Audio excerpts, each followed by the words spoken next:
Greetings, comrades, and welcome to the Eastern Border. Like I promised, well, didn't make it exactly on time. However, I wanted to make an episode on Tatiana Zdanoka. The least surprising episode to anyone here in Riga.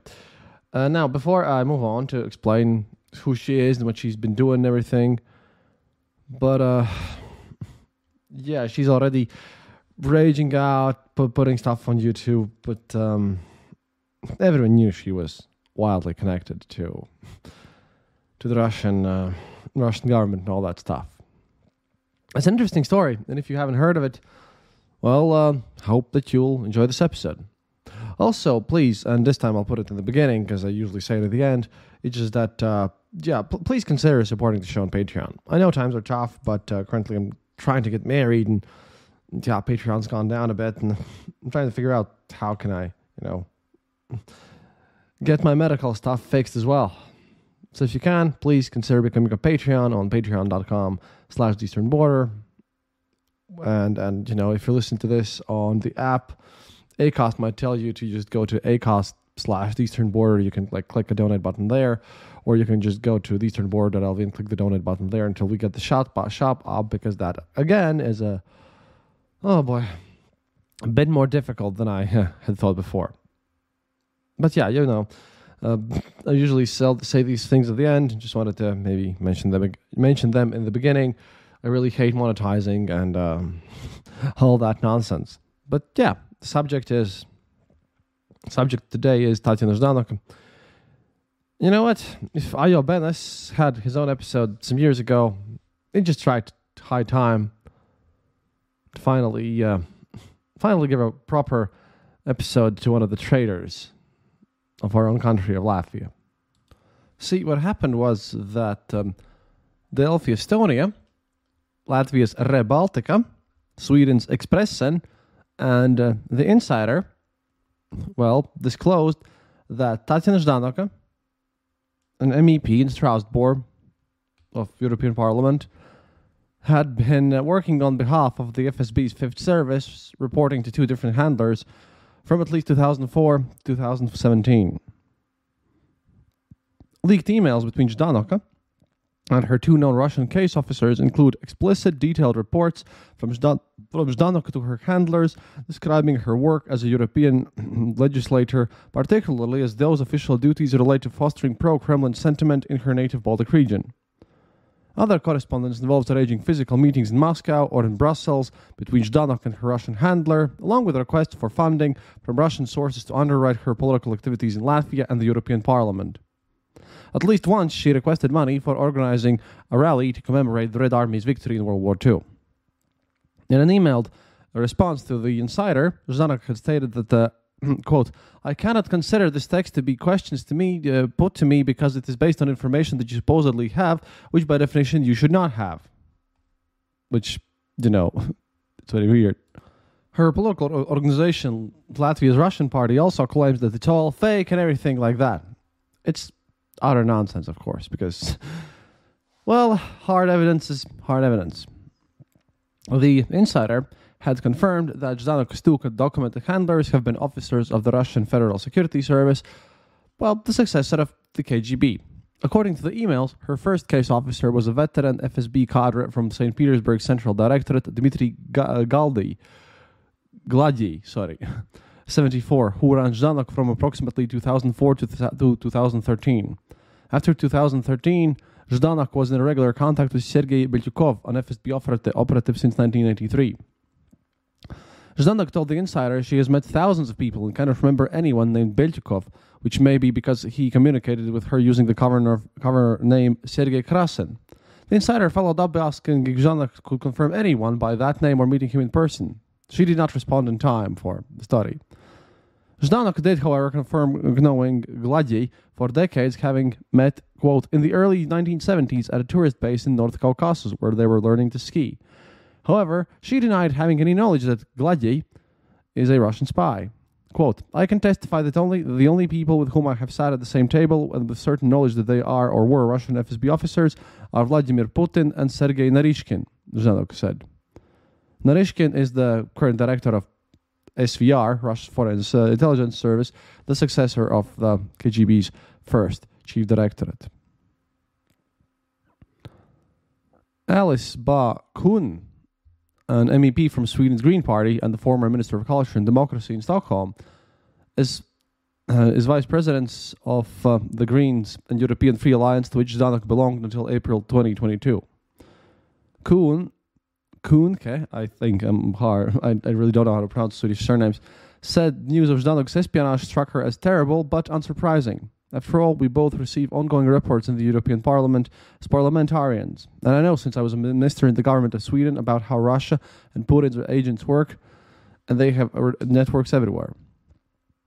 In a comment to The Insider, German politician and former MEP Rebecca Harms, who served as president of the Greens/European Free Alliance group in the European Parliament from 2010 until 2016, said, quote, "One of my real failures as a co-chair of Greens EFA was that I was not able to convince the Greens and EFA MEPs that Zdanoka's obvious support for Putin and Assad and the illegal referendum in Crimea, the bombing of Aleppo, the events in the Europarliament with Russian nationalists, was totally unacceptable for a member of Greens EFA faction. In this case, my group mistrusted me and my Russophobia more than the member of party financed by Putin, an MEP who again and again supported dictators, war crimes, and crimes against international law." Now, Zdanoka, like approximately a quarter, I'd say slightly less at this point, about 20%, but approximately 20% of Latvia's population is of Russian heritage. Her family moved to Latvia, which was illegally annexed by the Soviet Union, as you all know, by the history, after World War II and all that stuff. She was born in 1950. And, but her family moved after the annexation, after we were occupied. And apparently was a totally Soviet citizen. She obtained Latvian citizenship in 1996, 5 years after we got our full independence back. But despite holding a Latvian passport, Zdanoka has nevertheless built a career opposing its existence, my country's existence, as a sovereign country. Zdanoka has been outspoken all the time in her support of our eastern neighbor, Russia, along with basically their documented ongoing efforts to interfere in the Baltics. In 2009, the Moscow City Council sent Russian diplomat Georgy Muradov as an envoy to Riga. Muradov's visit coincided with preparations for that year's European parliamentary elections, as activities on the ground in the Latvian capital included lobbying ethnic Russians to vote for Zdanoka, in part by disbursing money to Russian World War II veterans to incentivize their support. Today, Muradov serves as the deputy head of Россотрудничество in occupied Crimea. Officially, that body serves as the cultural arm of the Russian Foreign Ministry. Unofficially, at least according to Western intelligence services, it's a non-subtle clearinghouse for Russian espionage. According to a source from one of those Western services, Muradov himself is a spy. A review of Muradov's data footprint shows several links between the diplomat and the FSB, including his residential address, Michursky Prospect 29-1, which is located on a Moscow block of multi-story apartment buildings primarily inhabited by FSB and, less frequently, SVR. One of Muradov's neighbors at this Moscow address is Alexei Alexandrov, a member of the FSB assassination team that poisoned Russian opposition leader Navalny with the military-grade Novichok back in 2020. In 2014, 5 years after Muradov's trip to Riga, Zdanoka traveled to Crimea to serve as an international observer in the illegitimate referendum that paved the way for Russia's annexation of the peninsula. At this time, Muradov himself was stationed in Crimea, serving as the so-called representative of the occupied Crimea to the Kremlin. 2 years later, in 2016, Zdanoka traveled to Syria, where she held talks with its dictator Bashar al-Assad. At the time of the MEP's visit to Damascus, Russia's direct military intervention was already propping up the Assad regime. It struggled for survival against Western-backed rebel forces. The European Parliament refused to pay for MEP Zdanoka's travel, as Assad and his entourage were under European Union sanctions. Unsurprisingly, on March 2nd, 2022, Zdanoka was one of only 13 members of the European Parliament who voted against the European Parliament's resolution condemning Russia's full-scale invasion of Ukraine. And now, Now, basically in Latvia, for most of us, the disclosure of Zdanoka's years-long work with Putin's secret services, it's not even news. We all knew that. 100%, it's just that finally it's been documented and now she can finally go to prison for once. She has long been held by basically everyone and the mainstream political establishment to be a Russian agent of influence, because how she worked with basically everyone. Zdanoka's secret work on behalf of the Russian intelligence just largely complements her outward politicking. The MEP from Latvia routinely condemned all three Baltic nations for alleged mistreatment of our ethnic Russian diasporas. They sort of bring out their anti-discrimination efforts, which are, by the way, just Kremlin-funded propaganda front groups, which, Putin likes to spread his propaganda here under organizations ostensibly committed to the causes of human rights, anti-fascism, and anti-Nazism. And, in this context, by the way, it's interesting to be noted that during Zdanoka's election monitoring efforts in Crimea in 2014, several of her international colleagues were really the actual fascists and neo-Nazis from UK, Austria, France, and Germany. A major theme of Zdanoka's campaigning in the Europarliament has been focused on what she insists is Latvia's persecution of Russian language. In March 2015, she took part in an event put on by Latvia Without Nazism, an organization she herself, Zdanoka, founded in Belgium, and which the chief of VDD, Latvia State Security Service, said was financed by the Kremlin to the tune of about 25,000 euros. He, at the time, said, "It's completely clear that these people are realizing Russia's interests." Zdanoka denied taking any Russian government money. One Western intelligence officer with whom the insider shared the leaked correspondence said that Zdanoka's espionage is motivated purely by ideology. She doesn't need the money.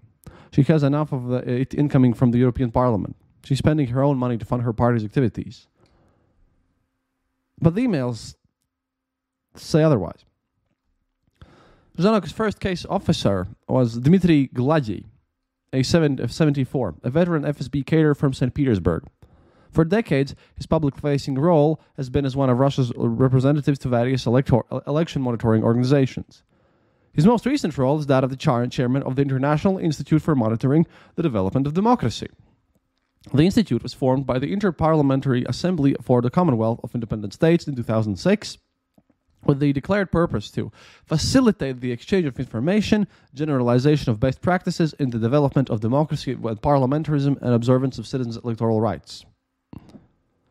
Gladyi's ties to the Russian intelligence are evidenced by his access to state secrets and restricted/controlled travel outside of Russia. As, a lot of this was established by the databases hacked by Ukrainian hackers. Leaked trial data from Russia's Sirena booking database also shows that Gladyi frequently traveled on joint bookings with other FSB operatives, which the same government database links explicitly to the agency's Fifth Service. Mind you, the Fifth Service, to those of you who don't know, but we've been speaking about them previously, especially as they failed in the early war, was founded in the 1990s and repurposed in 2004 to counteract the wave of pro-democratic color revolutions, then sweeping such post-Soviet countries as Georgia, Ukraine, Kyrgyzstan, all over the place. More recently, it was responsible for trying to politically destabilize Ukraine and recruiting potential fifth columnists there in advance of Russia's full-scale invasion.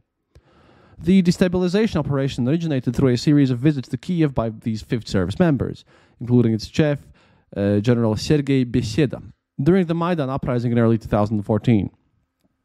On one of the trips, Beseda urged then President of Ukraine, Viktor Yanukovych, to use force against the demonstrators who were demanding that the government in Kiev signed on to a long negotiated association agreement with the EU. And the subsequent recruitment and everything, subsequent recruitment to the stabilization operation against Ukraine lasted nearly 8 years and was, owing to Ukraine's fierce resistance to Russia's military invasion, marked as something less than spectacular success. As a result, the Fifth Service's notorious head, the same General Sergei Beseda, found himself in a precarious position in Moscow. Through March 2022, rumors swirled that Beseda had been sacked or even arrested, but ultimately he was simply given a second chance to try something out well outside the Ukrainian purview. Andrei Soldatov, a London-based Russian journalist and an author specializing in Kremlin security services, said the following, quote, Tsarist Russia used to be a gendarme of Europe, and Putin's Fifth Service was supposed to be the gendarme of the post-Soviet region. The more Putin's paranoia grows, the more expanded the Fifth Service's mandate gets, to include stations in Russian embassies in the West to watch Russian immigrants. By the way, about Russian immigrants, when the election time comes, I will definitely go and see who actually, if even there is a vote in the Russian embassy in Latvia, because there should be, because that's their rights, and I'll go and check for whom people have voted and what's happening there, because that might be really, really interesting. But yeah, back to the story. The earliest communication between Gladye and Zdanoka examined by the journalists is dated October 3, 2005. Zdanoka sent two attachments to Gladye's email address, dmitrigeorg@mail.ru. One of them was an unpublished draft agenda for an upcoming conference in Tallinn and Narva, Estonia, sponsored by two parliamentary blocs, the European Parliament's Green European Free Alliance Group and the European Russian Alliance.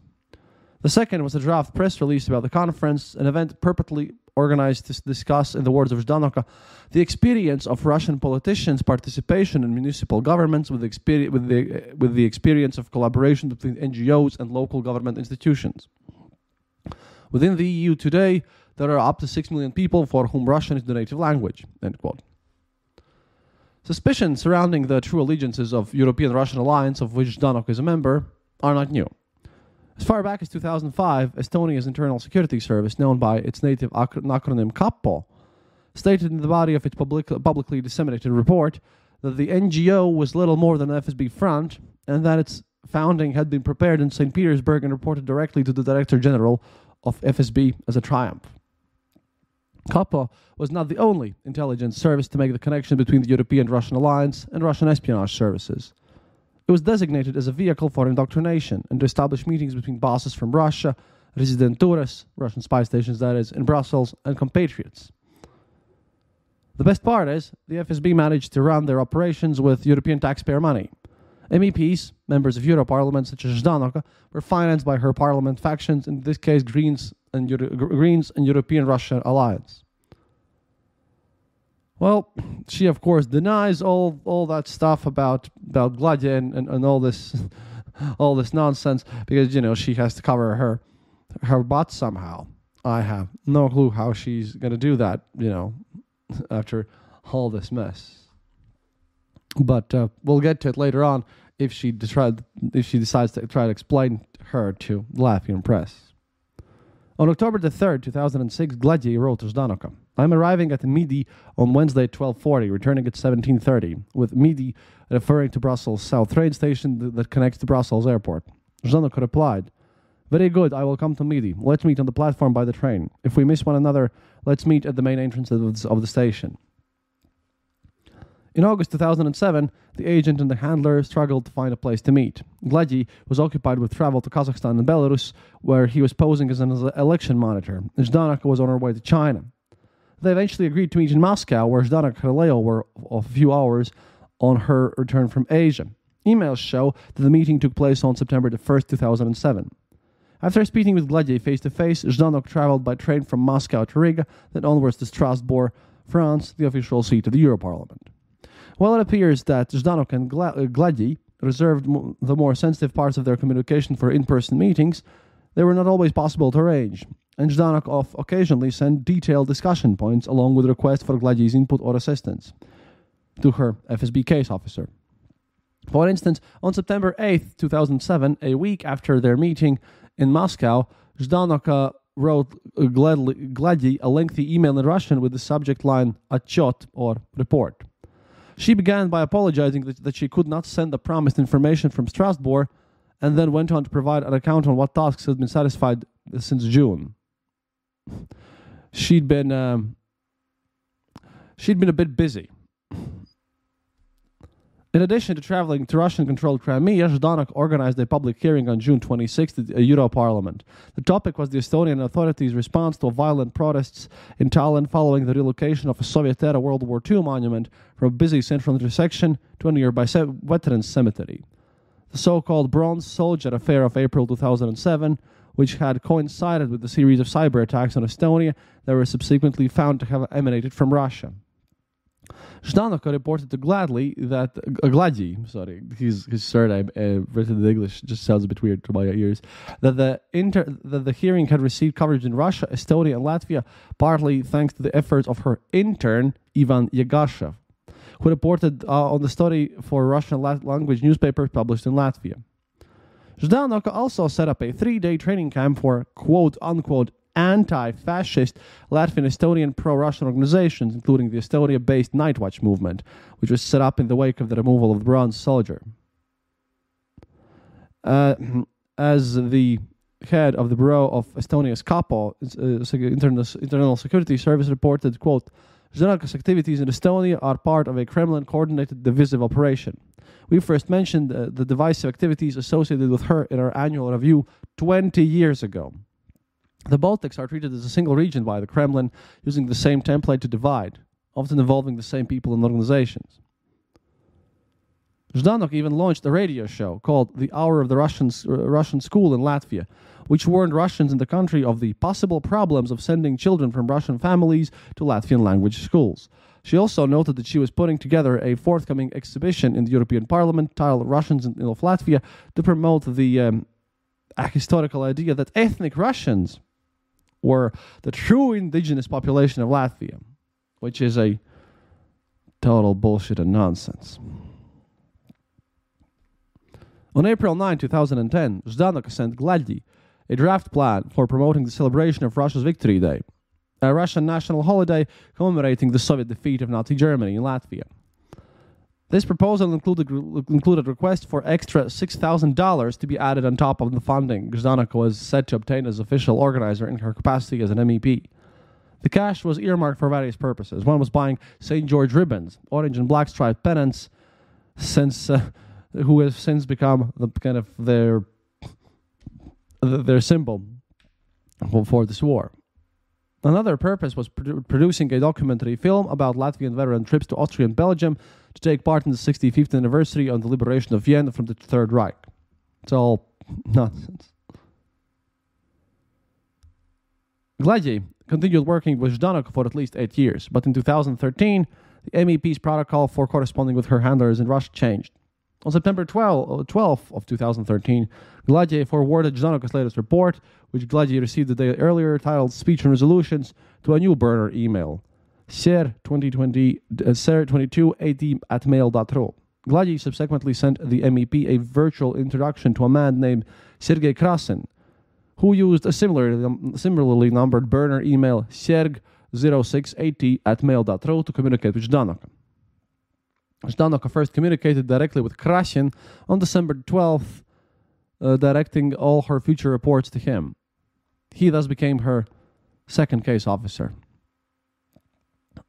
And by the way, the journalists were able to identify Krasin based on the unique leak password that was used by the owner of the ser2280 email account. The password was also used for logging into the account with a telephone number that belongs to Sergei Beltyukov, an active FSB officer from St. Petersburg. There were several other emails from the numbered range used by Beltyukov, all starting with the same letters, ser, and sharing the same password, thus allowing the investigative team to conclude with a lot of certainty that this Sergei Krasin, yes, indeed, was in fact Sergei Beltyukov. He also has a long story with FSB. He's an economist, but he somehow, well, managed to get also in the handling of the FSB. Sometimes these guys are just weird. But of course, Gladly and Beltyukov are not the only FSB operatives Zdanoka had assisted.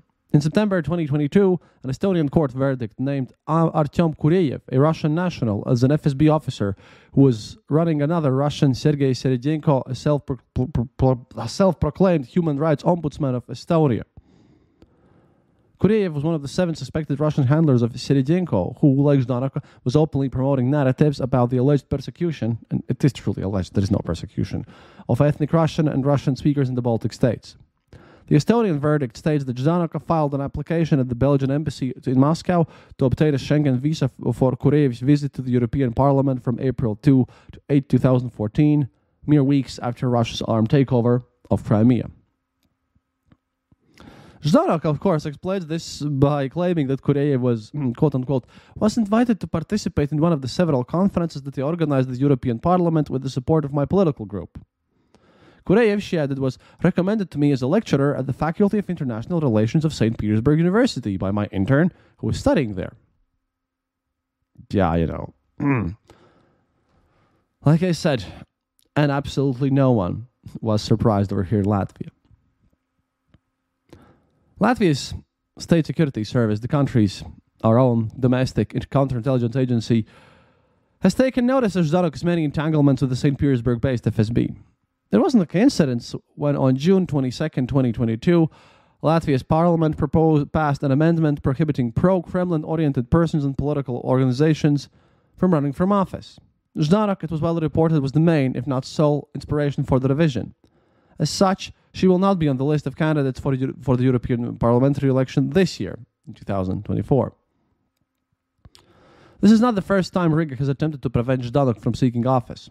In 2002, the Latvian government banned her from running the general election, citing her continued membership in the Communist Party after January 13, 1991, the date when the Communist Party conspired to dissolve our newly independent Latvian government in a coup. She was also removed from the posting in the municipal government in Riga for the same reason. Although the European Court of Human Rights later ordered Riga to pay Zdanoka 20,000 for violating her democratic rights, the case was then sent to the Grand Chapter on appeal, and the original judgment was overturned. Zdanoka called the ban a witch hunt. Now, apparently, all these investigative partners alerted Latvia's counterintelligence service, the VDD, to Zdanoka's correspondence with Russian intelligence officers. However, prosecuting her could prove challenging. Under Latvia's criminal code, taking instructions from a foreign spy agency or even receiving compensation from one was technically not made illegal until 2016.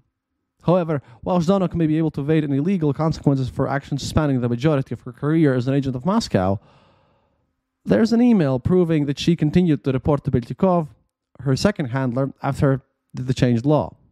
On January 14, 2017, Zdanoka emailed him about arranging a delegation from Latvia to attend an event in St. Petersburg. The 74th anniversary of the end of the Nazis' World War II era siege of Leningrad was coming up on January 27th, and Zdanoka really wanted Latvia to be represented there. Quote, I'll quote the letter and email that we have in full. Hello, Sergei.